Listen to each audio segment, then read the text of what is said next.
Fala aí, comunidade do ecossistema Maromba. Tudo bom, meus coleguinhas? Beleza? Tudo certinho com vocês?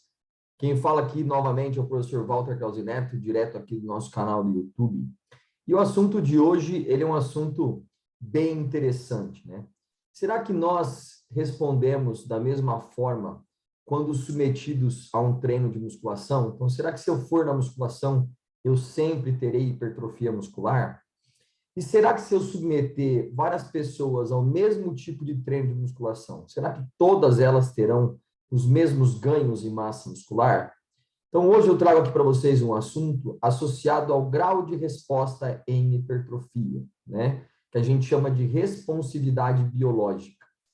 E é bem interessante, o professor Gilmar Pinto Guedes, uma das grandes lendas da musculação, ele tem um ditado que diz o seguinte: quem nasceu para ser uma lagartixa nunca será um jacaré. Ele já dizia isso aí no final dos anos 90, começo dos anos 2000.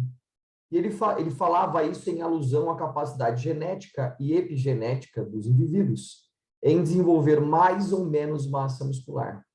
E eu trago para vocês, então, um resuminho, né, uma breve aula sobre exatamente este assunto. Então, vou compartilhar aqui com vocês a minha tela, né, como eu sempre faço. Vou apresentar para vocês aqui o PowerPoint. Vou puxar minha câmerazinha para cima. Aqui, muito bem. Então, esse vai ser o nosso tema de hoje, né? Responsividade biológica. Quem nasceu para ser uma lagartixa nunca será um jacaré, né? Só lembrando para aqueles que não me seguem no Instagram, tá ali embaixo meu @walter.krause.neto. Caso vocês queiram o PDF dos artigos usados nessa aula, é só me enviar um e-mail, wild_krause@hotmail.com. E para aqueles que tiverem interesse, né, em treinamento, tá? Pode me mandar um direct e fazer parte aqui do nosso grupo de competição, a Krause Brothers Barbell Team, beleza? Então vamos lá, senhores. Nós sabemos que apesar das pessoas tentarem, né, produzir mais ou menos hipertrofia através da manipulação das variáveis do treino da musculação, hoje nós sabemos que a capacidade de resposta ela é individual, tá? E ela é mediada por fatores que são intrínsecos. O que eu quero dizer com isso? Não é necessariamente a manipulação de variáveis do treino da musculação que te conduzirá à resposta da célula à hipertrofia. Então, a célula não cresce porque você está necessariamente treinando mais pesado, treinando até a falha, treinando com mais séries, treinando com mais pausa ou menos pausa. Então, não é necessariamente a manipulação dessas variáveis, que nós chamamos de variáveis extrínsecas, tá? Que te levará ali, ou te levarão à hipertrofia muscular. E sim, a capacidade que a tua célula tem de responder, tá? A esse estresse mecânico que é extrínseco. Então, faço o treino de musculação.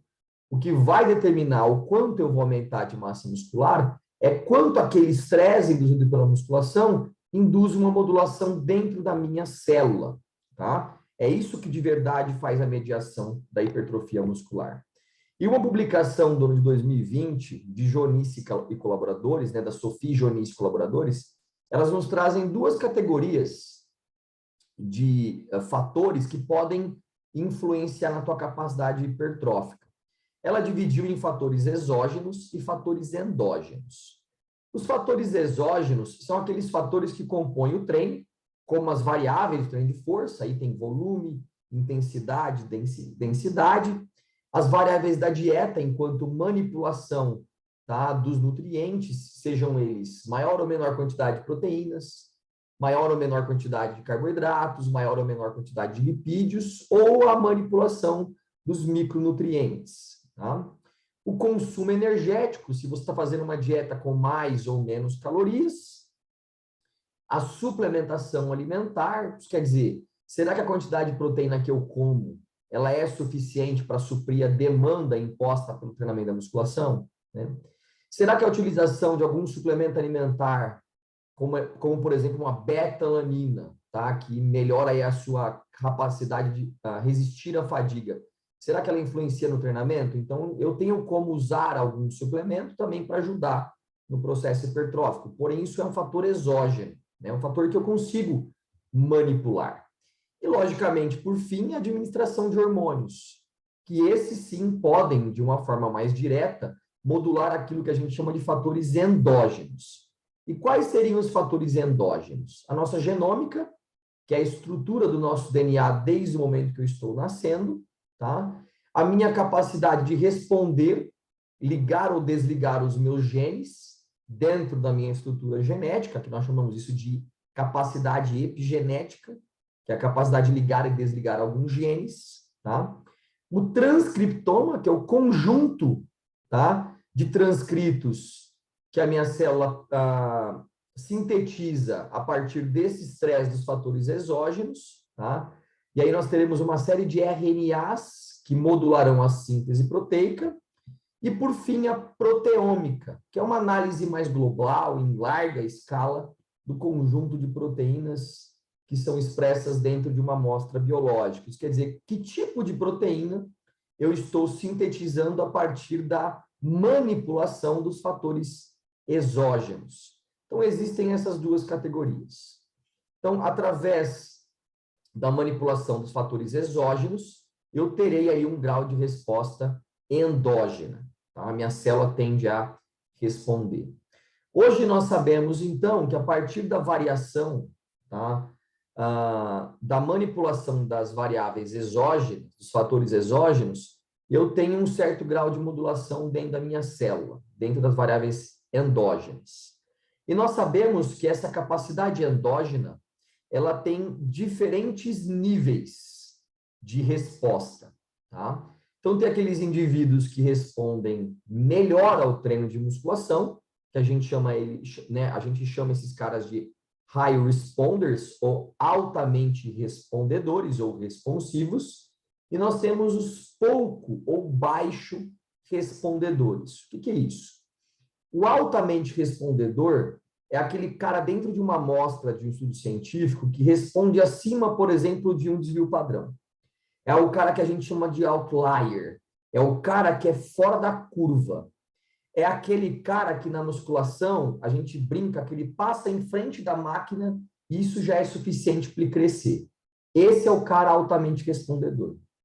E nós temos aquele camarada que se esforça, que controla a dieta, que usa suplemento, que dorme direitinho, que treina exatamente como o treinador mandou, porém ele continua apresentando uma baixa capacidade de resposta.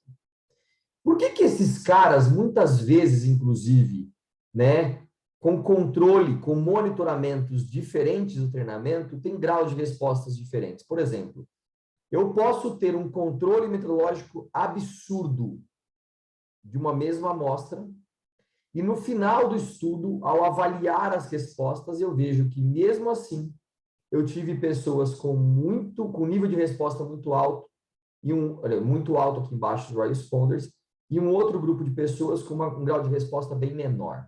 A pergunta é por quê?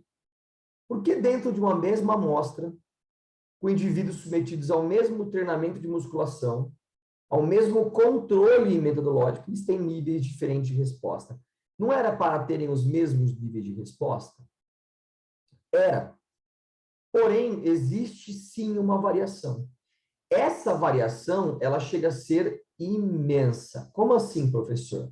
Eu vou pegar um exemplo aqui, tá, de uma publicação feita ali em 2014 pelo grupo da professora Lynn Bellamy, tá? O que ela fez? Ela submeteu ali indivíduos, né, não treinados, indivíduos que não tinham muita experiência na musculação, submeteu esses camaradas a 16 semanas de treinamento na musculação.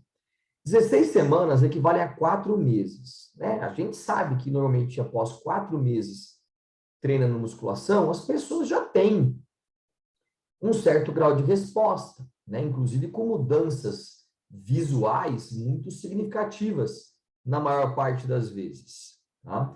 Então, era de se esperar que a maior parte desses indivíduos apresentassem uma boa capacidade hipertrófica. E isso aconteceu, tá? Então, assim, na média, os ganhos hipertróficos eles foram muito bons. Então, eles aumentaram a massa magra, né? A massa isenta de gordura, avaliada ali pelo DEXA.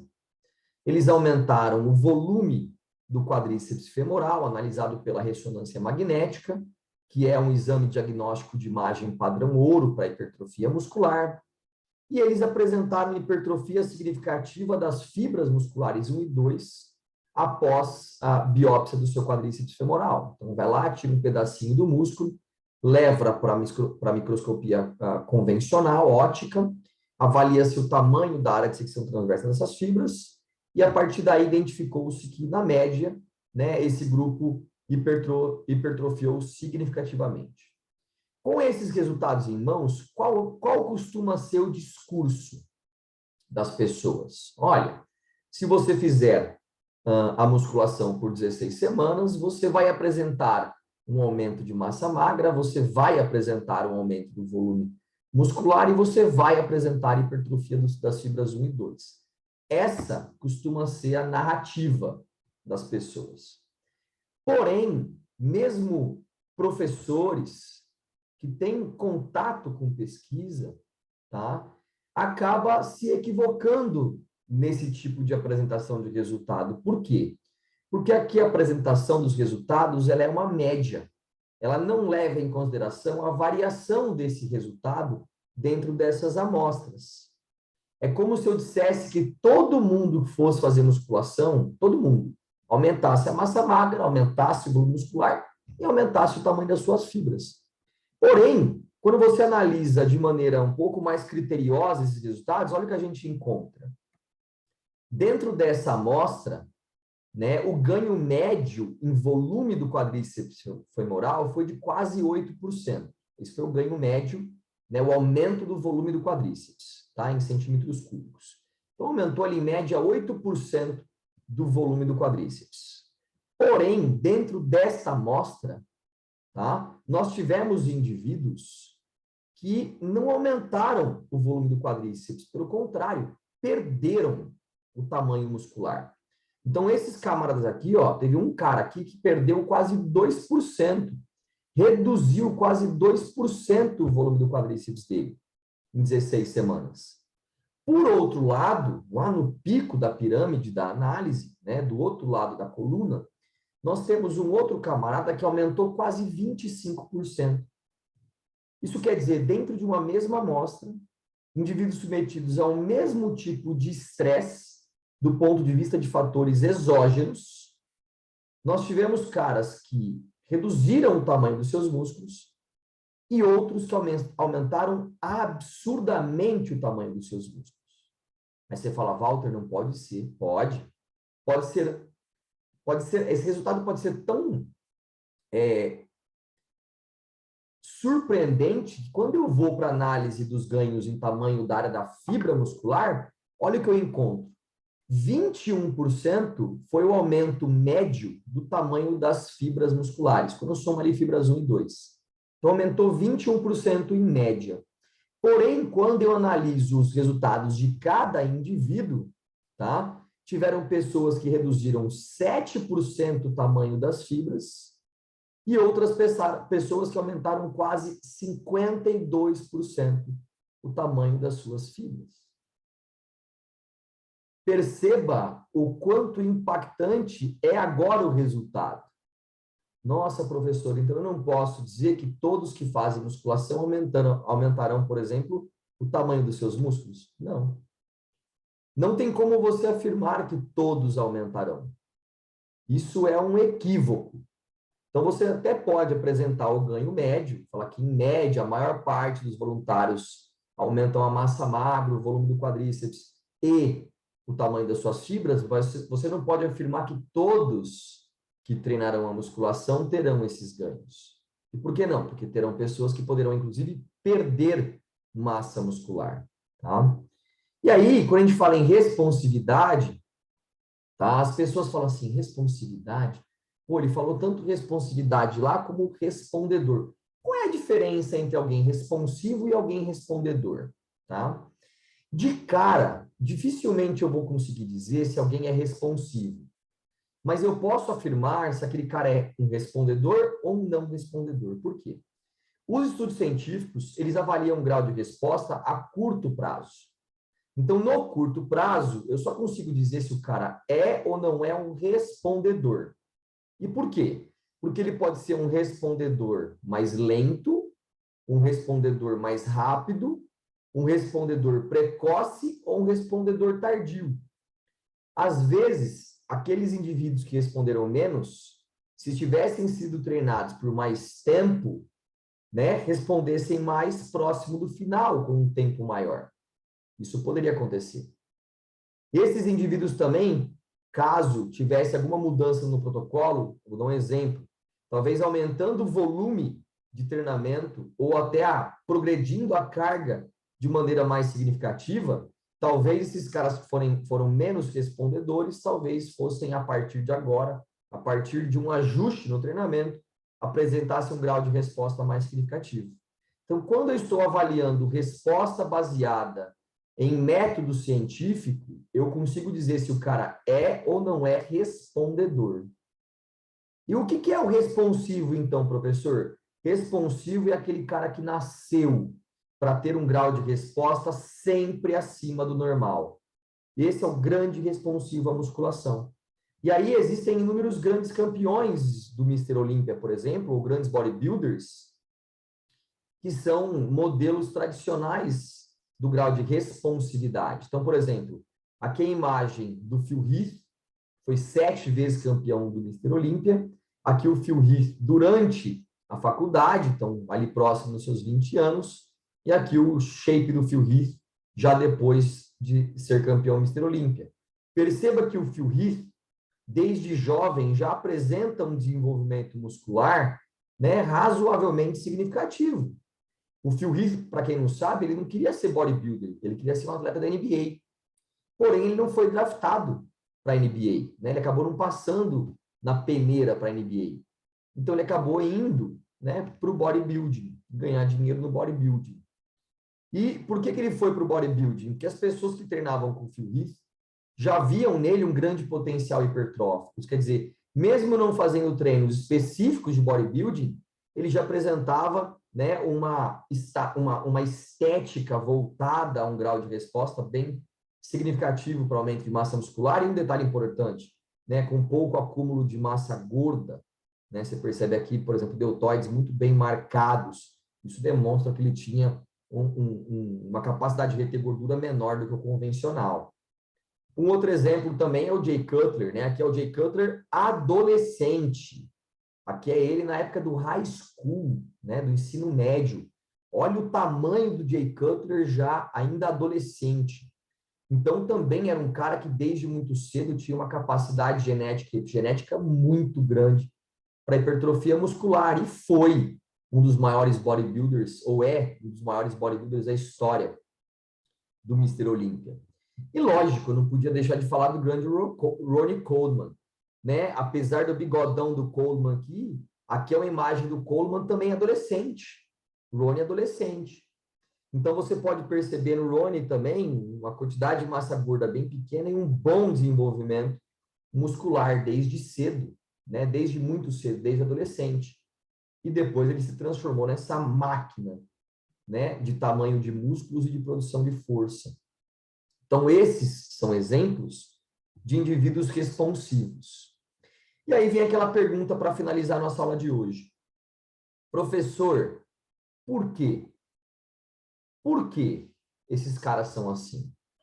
O que diferencia indivíduos com maior ou menor grau de resposta à hipertrofia muscular? Qual é? O que um tem que o outro não tem? Então, eu sugiro que vocês leiam esse artigo de revisão de 2018, publicado na revista, no periódico científico Frontiers Physiology, onde eles trazem isso aqui.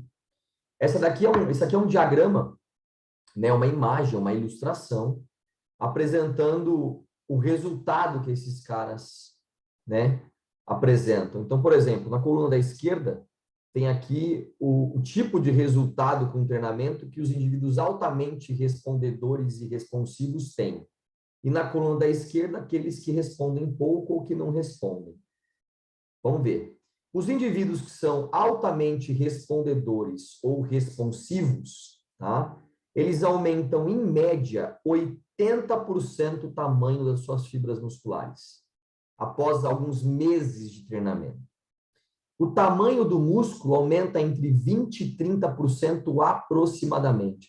Senhores, eu estou falando aqui de meses de treino, não chega nem a ser anos de treinamento. E eu estou aqui apresentando resultados que são corroborados por pesquisas científicas.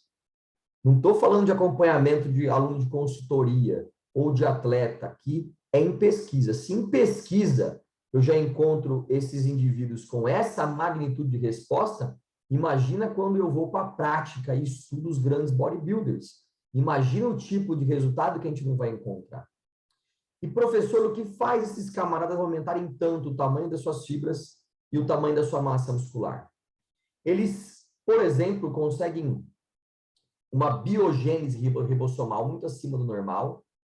E quanto mais ribossomos essa célula tem, mais síntese proteica pós-exercício essa célula consegue fazer. Quanto maior for a magnitude de síntese proteica, maior é a capacidade de hipertrofia muscular do indivíduo. Além disso, esses caras conseguem aumentar em grande quantidade as suas células satélites, o número de mionúcleos, a sinalização androgênica a partir da testosterona muscular, da testosterona plasmática, por exemplo, tá?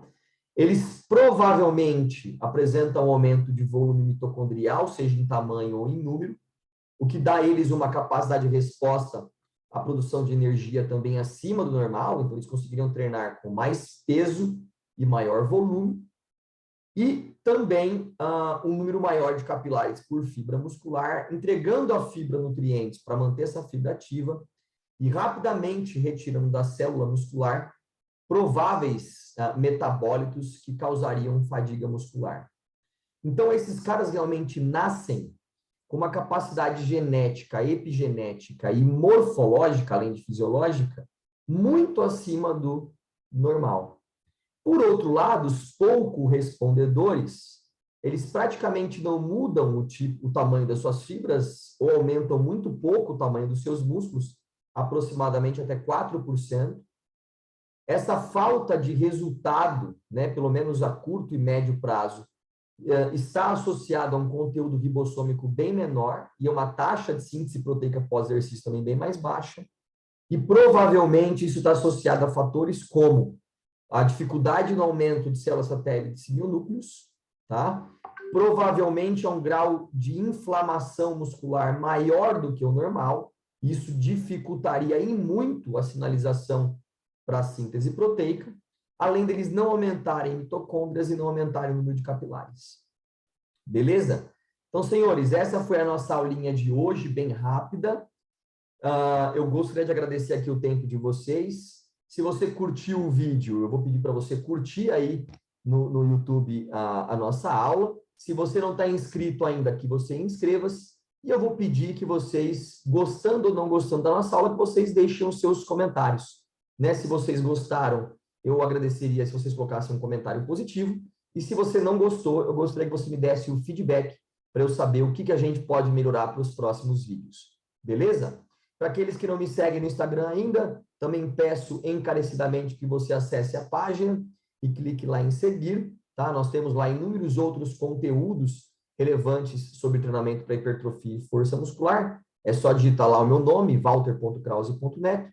E nós temos vários cursos online que nós vendemos, né? O custo ele é bem baixinho, nós vendemos as aulas isoladas ou nós vendemos o combo todo, já são mais de 60 horas gravadas em aula, é quase que uma pós-graduação em hipertrofia muscular. E para aqueles que tiverem interesse em comprar os nossos cursos, é só entrar em contato pelo direct do Instagram com a Karen K. Krause, tá? A Karen, ela é responsável logística e responsável pela venda dos cursos da sequência Quebrando Paradigmas. Beleza? Eu fico por aqui, agradeço novamente o tempo e a atenção de vocês e até a próxima aula.